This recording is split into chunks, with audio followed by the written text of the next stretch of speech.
Good morning, St. Francis. This is Bonnie Johnson Williams, Director of Music Ministries. I'd like to share for a spiritual sustenance today about the origins of Christmas carols and the tradition of the Festival of Nine Lessons and Carols. I'd like to start by asking a question. What do you understand by the word carol? A carol is a dance or song of praise and joy. A dance or song of praise and joy.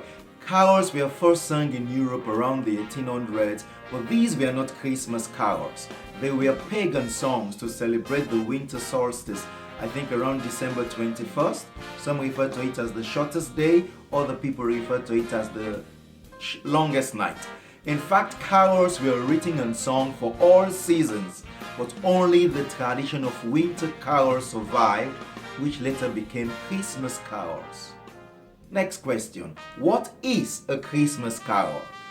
A Christmas carol is the story about the birth of Jesus put into music. Because winter carols survived, Christians began to sing Christian songs instead of pagan songs. Sadly, most of the carols during this Elizabethan period were on true stories loosely based on the Christmas story, and they were more entertaining rather than religious. So St. Francis of Assisi had to write nativity plays to recreate the scene of Jesus' birth, the Mary and Joseph visited by the shepherds and the wise men, the shepherds visited by the angels while they keep watch over their flocks. This gave birth to Christmas carols, the story of the birth of Jesus put into music. When the people saw the nativity plays, they wrote songs based on what they saw. Hence, while shepherds watch their flocks by night, once in royal David's city, O come all ye faithful, hark the herald angels singing, and so on and so on. This was way before anyone ever thought about Santa Claus. Let's go back a while and reflect on the definition of a Christmas carol. A Christmas carol is the story of the birth of Jesus put into music. There are some songs that churches have been singing in the name of tradition that has nothing to do with the birth of Jesus, but yet disguised as a carol. For example, Good King Wenceslas Look Out, nothing about the birth of Jesus. In the Bleak Midwinter, not so much. An interesting one is I Saw Three Ships Come Sailing In. This song has been revised and remixed that there are so many versions out there. One of the stories goes like this, that the ships brought in the dead bodies of the wise men who were supposed to report to Herod. See, these are the untrue stories. The current version that churches sing, and what was in the ships are three on Christmas Day, our Savior Christ and His Lady. Wow. Our Savior Christ and His Lady on a boat on Christmas Day. See, these are the stories St. Francis had to correct with his nativity plays. But we still sing it because it's Christmassy. Oh, grandma has been singing it since she was in Sunday school, so they keep singing it in the churches. But then how did caroling started? Because these carols had untrue stories, loose Christmas stories, and they were more entertaining rather than religious.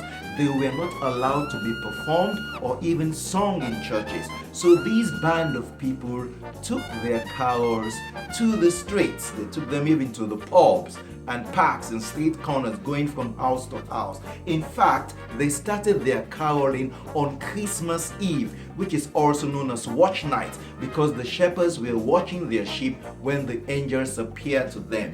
And because their carols were entertaining, they got paid, and local authorities began to hire musicians and people to go caroling at Christmas time. Nowadays, it's more like the beginning. Most people do not sing about Jesus anymore when they go caroling. Even schools have banned nativity plays. Entertainment is all geared towards Santa Claus themed songs and contemporary Christmas songs. nothing about Jesus, making it entertaining so people can get some money and go shopping.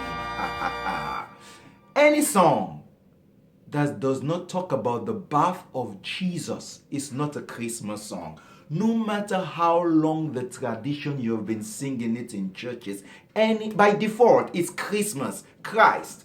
If Christ is not there, it's not a carol. Any song that does not talk about the story of the birth of Jesus is not a carol.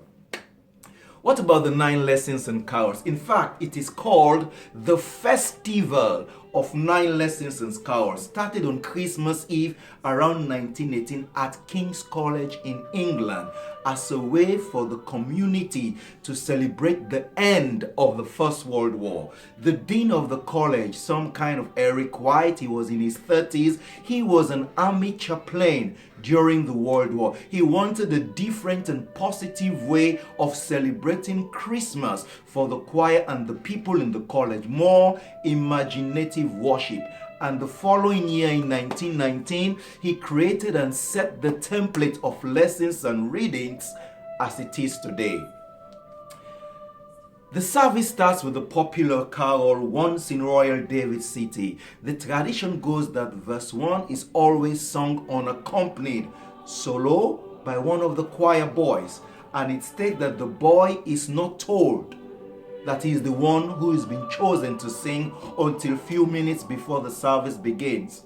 That's confidence in your choristers. Hey, you're singing the solo. They're ready.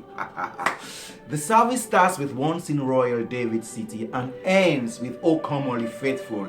In the beginning, most of the carols were sung by the choir, and later on, the congregation they were encouraged to participate. It was the Festival of 9 Lessons and Carols was only a King's College affair, but the live broadcast by the BBC made it very popular, and the service became popular and spread throughout churches in Europe and beyond. Each year, composers were commissioned to write a new carol for the choir. That's when David Wilcox became like the resident composer for King's College Choir. The Festival of 9 Lessons and Carols was and still is a lengthy service, and it was unusual to omit a lesson because the pattern and strength of the service is derived from the lessons, not the music. That is why it is called the Festival of 9 Lessons and Carols, with the emphasis on the 9 lessons rather than the carols. Today it has been flipped.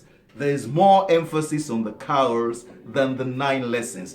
Time will not permit me to go through the lessons from Genesis, when God told Adam he has lost paradise and the heel of the woman shall bruise the serpent's head, to Isaiah, the prophecy of the birth. In Luke, the angel visited Mary, back to John that talks about the incarnation. Today, many parishes have adapted the tradition of 9 lessons and carols, but they've made adaptations and modifications along the way. So it is the Festival of 9 Lessons and Carols. 9 lessons, not 9 carols. So that's how the history goes. Thank you very much for listening. Have a blessed day.